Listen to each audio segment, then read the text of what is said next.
नमस्ते दोस्तों। आज हम अनमोल वाणी के बारे में जानकारी देखेंगे। तो सबसे पहली जो 6 पंक्तियां हैं यहाँ पर, वह है संत कबीर जी की। और आगे की जो भगवान कृष्ण पर आधारित पंक्तियां हैं, वह भक्त सूरदास जी ने लिखी है। तो आज हम जो कबीर जी ने पंक्तियां दी हुई है, उसके ही बारे में जानकारी देखेंगे।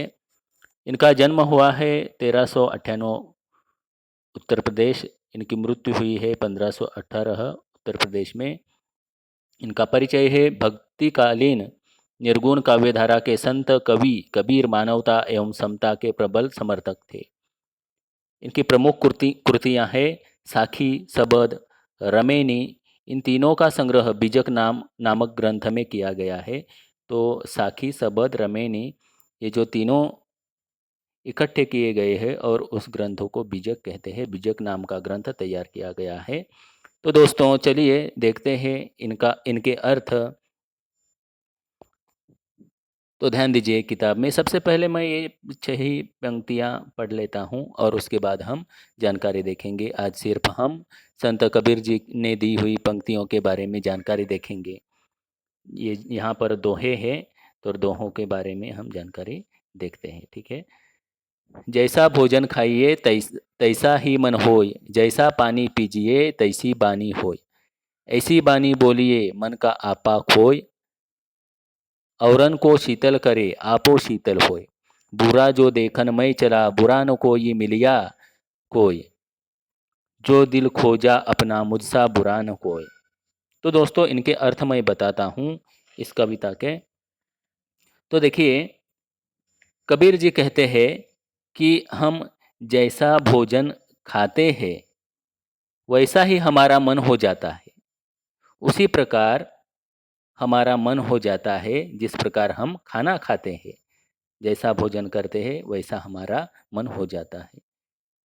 और उसी प्रकार हम जैसा जल पीते हैं, जैसा पानी पीते हैं, वैसी ही हमारी भाषा, हम जो बोलते हैं, हमारी वाणी उसे कहते हैं।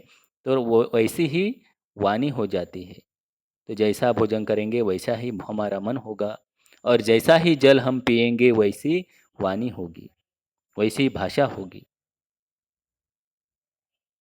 तो वह कहते हैं कि इनका कहने का मतलब है कि सादा, शुद्ध, सात्विक आहार और पवित्र जल ग्रहण करने से हमारा मन और वाणी पवित्र होते हैं। इस तरह उन्हें कहना है।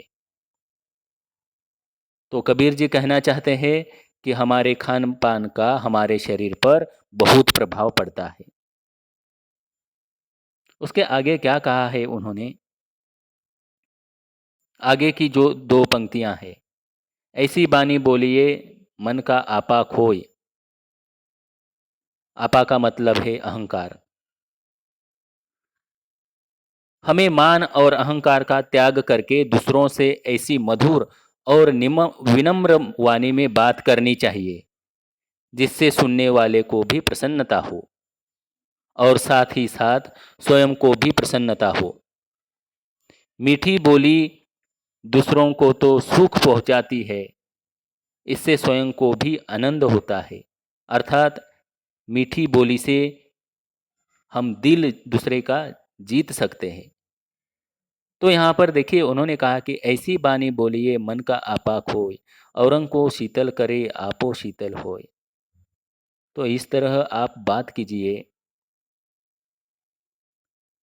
और जब आप बात करेंगे तो आपका मान और अहंकार छोड़ दीजिए, त्याग कीजिए और इस तरह से बात कीजिए, बिल्कुल विनम्र वाणी से बात कीजिए और सुनने वालों को प्रसन्नता लगे। इससे क्या होगा, उसे भी खुशी होगी और आपको भी बहुत ही आनंद मिलेगा।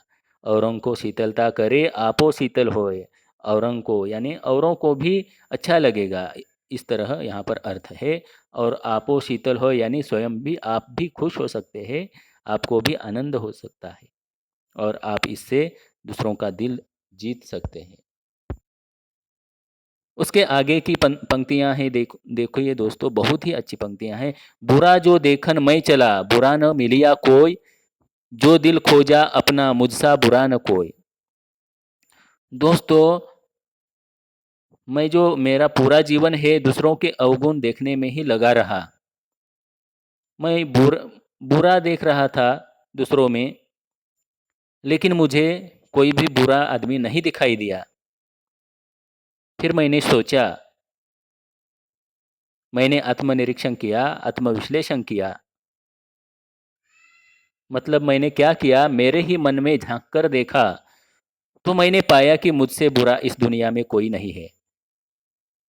मैं ही सबसे बुरा और स्वार्थी हूँ।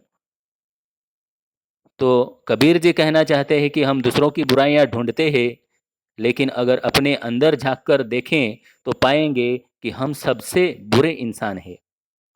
तो दोस्तों, मैं आशा करता हूँ कि ये 6 पंक्तियाँ आपके अच्छी तरह से समझ में आई होंगी। यहाँ पर मिलिया का अर्थ है मिला, कोई का मतलब है कोई। तो इस तरह से दोस्तों आगे की पंक्तियाँ जो भक्त सूरदास जी की है, वह हम अगली तासिका में देखेंगे। दोस्तों, जो जो पाठ मैंने पढ़ाए हैं बार बार पढ़िए आप, और जल्दी ही परीक्षा होगी, ऑनलाइन होगी, तो उसकी तैयारी कीजिए। स्वाध्याय पूरे कीजिए। स्वाध्याय को मार्क होते हैं, गुण दिए जाते हैं। धन्यवाद दोस्तों।